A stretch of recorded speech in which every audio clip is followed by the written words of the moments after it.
Hello and welcome to cric chat with Venkatesh. మన ఛానల్లో అప్పుడప్పుడు సినిమా రివ్యూలు చేస్తుంటాను, మీకు తెలుసు. ఈ సినిమా సర్వం మాయ అనే మలయాళం సినిమా తెలుగు డబ్బింగ్లో ఉంది జియో హాట్స్టార్లో.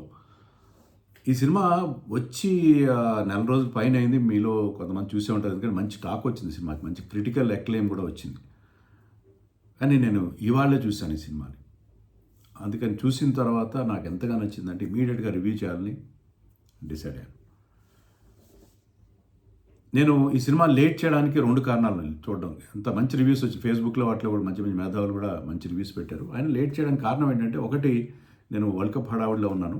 రెండోది, నాకు ఈ దెయ్యం సినిమాలంటే మంచి అభిప్రాయం లేదు. నేను చదివిన బ్రీఫ్ స్టోరీ లైన్ ప్రకారం అంటే సినిమా హీరోయిన్ ఒక ఘోస్ట్ క్యారెక్టర్ అని తెలిసింది నాకు. ఎందుకంటే ఈ దెయ్యం సినిమాలు నాకు అవాయిడ్ చేస్తాను. చంద్రముఖి చూశాను. చంద్రముఖి రజనీకాంత్ సినిమా. రజనీకాంత్ అంటే కూడా నాకు ఇష్టం. ఫ్యాన్ కాదు కానీ ఇష్టం. రజనీకాంత్ నాకు నచ్చుతాడు. రజనీకాంత్ సినిమా చంద్రముఖి బాగుంది, చూశాను. అదే మంచి సూపర్ హిట్ సినిమా. అరుంధతి కూడా చూడలేదు నేను, అంత పెద్ద సూపర్ హిట్ సినిమా. సాధారణంగా అవాయిడ్ చేస్తాను. నాకు హారర్ కామెడీలు 1-2 నచ్చినాయి. మన ప్రేమ కథా చిత్రం, తర్వాత కోర్స్ గీతాంజలి అంజలి హీరోయిన్గా వచ్చిన గీతాంజలి మణిరత్నం సినిమాగా. సో అలాంటివి నాకు నచ్చినాయి. కొన్ని సినిమాలు నచ్చినాయి, అవి చూశాను తప్పితే అవి కూడా టీవీలో చూశాను. హారర్ సినిమాలు అవాయిడ్ చేస్తాను. అందుకే ఈ సినిమా లేట్గా చూశాను. నాకు యాక్చువల్గా హాట్స్టార్ రెగ్యులర్ సబ్స్క్రిప్షన్ ఉంది. అది దాంతో ఈ సినిమా చూడడానికి అప్గ్రేడ్ చేయమంటే ₹350 కట్టి మరీ చూశాను. మంచి రివ్యూలు వచ్చినాయి. కానీ నాకు ఆ డబ్బులు పూర్తిగా ఒక్క సినిమాకే గిట్టుబాటు అయినాయి. పూర్తిగా గిట్టుబాటు. అంత బాగుంది సినిమా. అందుకే మీకు రికమెండ్ చేయడం కోసం సినిమా రివ్యూ చేస్తున్నాను. ఓకే, దెయ్యాల సినిమా నాకు ఇష్టం లేదని చెప్పాను, కానీ ఈ సినిమాలో దెయ్యం, I fell in love with that దెయ్యం. అంత క్యూట్ దెయ్యం అది. మామూలుగా దెయ్యాలంటే ఎలా ఉంటాయి? చాలా వైలెంట్గా ఉంటాయి. ఈవెన్ నేను చెప్పిన హారర్ కామెడీ సినిమాల్లో, ప్రేమ కథ చిత్రంలో కానీ గీతాంజలిలో కానీ వైలెంట్గా హత్యలు చేసుకుంటూ, లేకపోతే బాగా బాదుతూ, సప్తగిరి లాంటి కమెడియన్లు బాదుతూ ఉంటారు ఆ దెయ్యాలు. కానీ ఈ దెయ్యం నాన్ వైలెంట్ దెయ్యం, ఒక ప్రేమమూర్తి దెయ్యం. హీరోని ప్రేమిస్తుంది ఈ దెయ్యం. హీరో ఆమెను ప్రేమిస్తాడో లేదో మనకు తెలియదు. హీరో మ్యూజిషియన్, అతను మ్యూజిక్ని ప్రేమిస్తాడు. మనకు క్లారిటీ లేదు. హీరో అతను ప్రేమించినట్టే ఉంటాడు కానీ క్లారిటీ లేదు. మ్యూజిక్నే నేను ప్రేమిస్తానని చెప్తుంటాడు. కానీ అతను ప్రేమించడం లేదు, కానీ మనం మాత్రం ఆ దెయ్యం ప్రేమలో పడిపోతాం. అంత క్యూట్ దెయ్యం అది. అదే సినిమా గొప్పతనం. దెయ్యాన్ని అంత సున్నితంగా, అంత బాగా చూపించావు. అది దాంట్లో గొప్ప విషయం. చిన్నప్పుడు రేడియోలో అంతస్తుల సినిమాల పాట వచ్చింది, నిన్ను వీడని నేనే. ఆ పాట రేడియోలో వింటేనే, కనీసం టీవీలో చూస్తాడు, భయం వేసేది. అలా ఉండేది. అలాంటిది ఇదేమో క్యూట్ దెయ్యం. ఈ దెయ్యానికి అలాంటి పవర్స్ ఏమి ఉండవు, శక్తులు పవర్స్ ఉండవు. హీరో టీచ్ కూడా చేస్తాడు, నీకేంటి నన్ను కనీసం టచ్ కూడా చేయలేవు. అప్పుడు ఏం చేస్తుందంటే ఆమె ఒక చిన్న చిరుగాలి అతని మీద ప్రయోగిస్తుంది. గాలి తాగుతుంది, చిరుగాలిలా తాగుతుంది. సో ఆ చిరుగాలిలో తాకడం అనేది సినిమా ఎండింగ్లో కూడా ఉంటుంది. ఎండింగ్లో కూడా ఒక చిరుగాలి అతను తాగితే ఆమె ప్రజెన్స్ని తెలియజేస్తుంది. యాక్చువల్లీ ఈ సినిమా ఎండింగ్లో తెలుగు డబ్బింగ్ ఉంది. తెలుగు డబ్బింగ్లో చూశాను నేను. తెలుగు డబ్బింగ్ చాలా బాగుంది. మంచి తెలుగు మాటలు వాడారు. ఎండన పడొచ్చావు అలాంటి మాటలు వాడారు, బాగున్నాయి. తెలుగు మాటలు ఆ జాతీయాలే వాడారు. కానీ లాస్ట్లో ఒక డైలాగ్ తప్పుగా వాళ్ళు యూజ్ చేశారు. దాంట్లో ఇంగ్లీష్ సబ్ టైటిల్స్ వేరే ఉన్నాయి, ఇది వేరుగా ఉంది.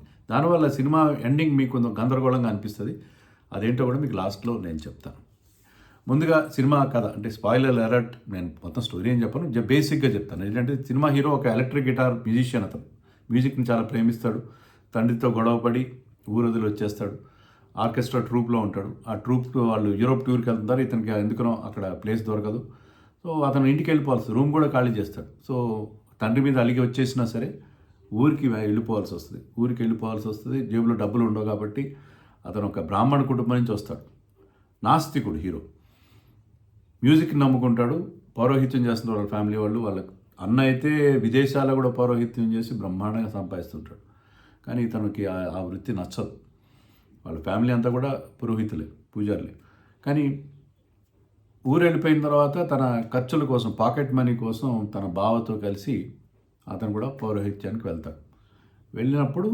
వెళ్ళిన సందర్భంలో ఈ దెయ్యం అతనికి తారసపడుతుంది. వాళ్ళిద్దరి మధ్య ఉండే రిలేషన్షిప్ ఈ సినిమా కథ. ఎంత క్యూట్గా, పెద్ద మలుపులే ఉండవు కానీ క్యూట్గా ఉంటుంది సినిమా. తండ్రికి ఇతనికి మధ్య ఉండే రిలేషన్షిప్, పెదనాన్నతో ఉండే రిలేషన్షిప్, అవి కూడా చాలా చాలా చాలా డెలికేట్గా హ్యాండిల్ చేశాడు డైరెక్టర్. కొత్త డైరెక్టర్, అగస్త్యనో సత్యన్ ఏదో పేరు ఉంది, పేరు యంగ్ డైరెక్టర్, కొత్త డైరెక్టర్ కాదు తెలియదు నాకు, యంగ్ డైరెక్టర్. చాలా చాలా బాగుంటుంది సినిమా. సో ఆ దెయ్యం ఏమాత్రం వైలెంట్గా ఉండకపోవడం అనేది ఈ సినిమాలో ఒక ప్రత్యేకతగా మనం చెప్పుకోవాలి. అండ్ దెయ్యాలకు ఉండే ఏ లక్షణాలు ఉండవు. మామూలుగా మనకేంటంటే దెయ్యం అనగానే ఎలా ఉంటుంది, ఆ దెయ్యానికి ఇంగ్లీష్ హారర్ సినిమాల్లో అయితే వాళ్ళొక క్రాస్ సిలువ పట్టుకుని ఆ దెయ్యాన్ని నిలువరించడం, మన దగ్గర అయితే మంత్రశక్తులు ఉపయోగించి ఒక ముగ్గు గీసి ఆ ముగ్గులోకి దెయ్యాన్ని రప్పించడం, ఇలాంటివన్నీ. అంటే దైవశక్తికి తర్వాత ఈ తాంత్రిక శక్తులకి మధ్య ఒక పోరాటాన్ని, ఆ డ్రామాని బిల్డప్ చేస్తారు ముందే. ఇక్కడ అలా ఉండదు. యాక్చువల్గా హీరో కూడా ఆ దెయ్యం వదిలించుకోవడం కోసం తన బావ చేత పూజ చేయిస్తాడు. పూజ చేస్తుంటే ఆ దెయ్యం వచ్చి ఆ వెనకాల నిలబడుతుంది. చాలా నవ్వు వస్తుంది మనకి. అలాగే చర్చ్కి వెళ్తాడు. Heroine happens to B Christian. So చర్చికి వెళ్తే చర్చిలో క్రాస్ చూస్తున్నా కూడా క్రాస్తో కూడా ఏం కాదు. సో మనకి ఆ జనరల్గా ఉండే టెంప్లెట్, హారర్ సినిమాల్లో ఉండే టెంప్లెట్కి పూర్తి భిన్నంగా ఉంటుంది. సో అవన్నీ అలాంటి మొత్తం మనకి తెలిసిన అవన్నీ కూడా బ్రేక్ చేశాడు దీంట్లో, ఖచ్చితంగా బ్రేక్ చేశాడు. అంత క్యూట్గా ఉంటుంది సినిమా. అండ్ నేను చెప్పినట్టు ఆ చివర్లో వచ్చే ఆ మిస్టేక్ ఏంటంటే, హీరో ఆ దెయ్యం అదే ఆ హీరోయిన్ ఇంటికి వెళ్తాడు. ఇంటికి వెళ్తే అక్కడ ఆ ఫోటో చూసి అతనికి ఇది భ్రమ కాదు, ఆమె నా దగ్గర రావడం అనేది రియల్గా వచ్చింది అని చెప్పి నమ్ముతాడు. నమ్మినప్పుడు ఆ తల్లి అడుగుతుంది, నీ పేరేంటి బాబా అని అడుగుతుంది. కానీ అక్కడ మనకి డబ్బింగ్లో ఏం చెప్పారంటే, ఆ అమ్మాయి లవ్ చేసిన వ్యక్తి పేరు కూడా ప్రభేందు అనుకుంటా. అతని పేరు ప్రభేందు అని చెప్తుంది. ప్రభేందు అని వాడారు. ఆ లక్షణాలు కూడా, ఎందుకంటే వాళ్ళు Christians, heroine Christian, hero happens to be Hindu, అతనికంటే ఏజ్ ఎక్కువ, గడ్డం ఉంటుంది. అంటే హీరో పాత్ర వేసిన అతని పేరు నవీన్ పౌలి, మీకు తెలుసు కదా, బెంగళూరు డేస్ తర్వాత స్నేహం సినిమాలో కూడా చేశాడు అతను. నవీన్ పౌలికి కూడా గడ్డం ఉంటుంది, ఏజ్ ఎక్కువ ఉంటుంది ఆ హీరోయిన్ కంటే, అండ్ హిందూ అతను. సో ఈ లక్షణాలన్నీ ఉంటాయి కాబట్టి మనకి తెలుగులో ఆ డైలాగ్ వల్ల ఏంటంటే ఇతనే ఆమె లవర్ అని మనకు ఒక ట్విస్ట్ లాగా అనిపించింది. కానీ కాదు, దానివల్ల ఆ సినిమా మొత్తం మనకి ఇదేంటబ్బా అనిపించింది. నేను అడ్మిట్గా సినిమా చూసిన వెంటనే నేను యూట్యూబ్లో బ్రౌజ్ చేస్తే నాకు అర్థమైన విషయం ఏంటంటే, ఆ తెలుగు డైలాగ్ వేరే, సబ్ టైటిల్స్లో వస్తున్న డైలాగ్ వేరే. సబ్ టైటిల్లో వచ్చిన డైలాగ్ అది అతను ఏమంటాడు హీరో అంటే, అవును నేనే అంటాడు. నీ ఫ్రెండ్ నువ్వేనా, అతను ఆమె లవ్ చేసింది నేనేనంటే అవును అంటాడు. అంటే అతను డేజ్లో ఉంటాడు, ఏంటంటే ఆ ఫోటో చూసిన డేజ్లో ఉంటాడు కాబట్టి అలా అంటాడు. యాక్చువల్గా ఆ లవర్ అతను కాదు. లవర్ అతనైతే అదేదో అది సినిమాటిక్ ట్విస్ట్ లాగా అయిపోతుంది. కానీ కాదు. సో అది తెలుగు డైలాగ్ కరెక్ట్గా రాయలేదు కాబట్టి మనకు ఆ కన్ఫ్యూషన్ క్రియేట్ అయింది. యాక్చువల్గా ఆ అమ్మాయి లవ్ చేసింది ఇతన్ని కాదు, కానీ ఆ లక్షణాలే ఉన్నాయి కాబట్టి, అలాగే తనకంటే ఎక్కువ వయసు, గడ్డం ఉంది, హిందూ కాబట్టి ఇతనికి ఆమె అట్రాక్ట్ అయిందని అలా ఆ లింక్ తప్పిస్తే ఆమె ప్రేమించింది ఇతను కాదు. ప్రేమించింది ఇతనే అయితే ఆమెను చూడగానే గుర్తుపడతాడు కదా, అతను ఆమె చూడగానే గుర్తుపట్టేస్తాడు కదా, గుర్తుపట్టలేదు కదా. అది ఆ తెలుగు డైలాగ్ డబ్బింగ్లో దొరికిన తప్పు వల్ల మనకు అలా అనిపించింది. But it is a very good film.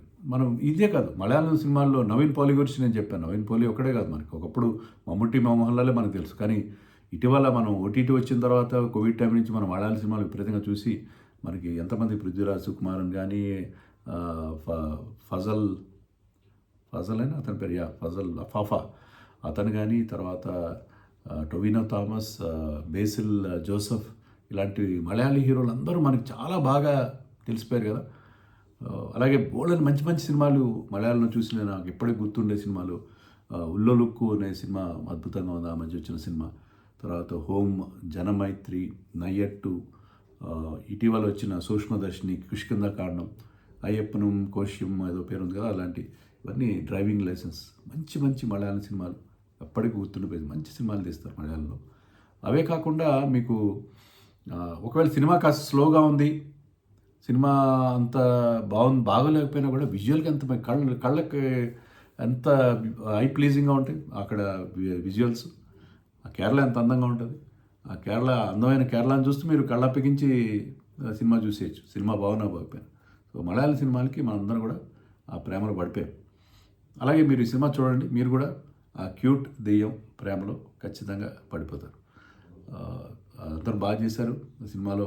తండ్రి క్యారెక్టర్ చేసిన వాళ్ళు పెదనాన్న క్యారెక్టర్ చేసిన ఎంత న్యాచురల్గా చేశారు. ముఖ్యంగా పెదనాన్న క్యారెక్టర్ చేసిన అతను ఎంత న్యాచురల్గా చేశాడంటే అంత న్యాచురల్గా చేశాడు.